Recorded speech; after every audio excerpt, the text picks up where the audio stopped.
हे बघा इथे बघू शकता आपण चक्की आपण कापून घेतलेली बारीक चक्कीची भाजी करणार आहोत। चक्की मी बारीक कापून धुवून घेतलेली आहे। आता कढईमध्ये आपण तेल टाकून घेतलेले आहे। त्याच्यात आपण आता एक लसूण, हिरवी मिरची, कोथिंबीर, जिरे दळलेली पेस्ट बघू शकता तुम्ही, ही 1 चमचा टाकून घेऊ आपण, 1-1.5 चमचा।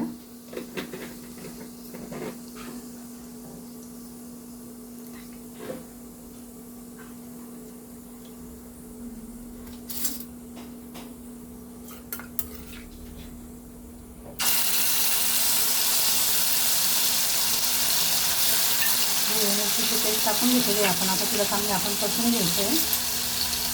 त्याची आपण सुकी कोरडी भाजी करणार आहे।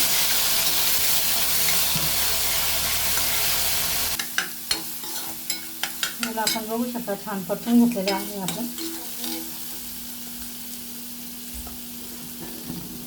आता याच्यात आपण ना ही चक्की असते ती चक्कीची भाजी आपण पितृपक्षामध्ये करत असतो।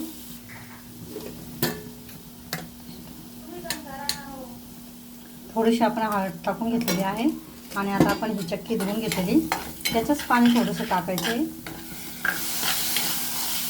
वरून पाणी बिलकुल टाकायचं नाही आहे आणि त्या पाण्यामध्ये ती रवा वाफवून घ्यायची।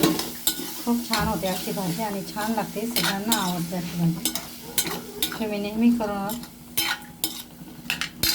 आता याला 10-15 मिनटं आपण वाफवून घेणार आहे झाकण ठेवून। अशा प्रकारे आपली भाजी तयार झाली आहे।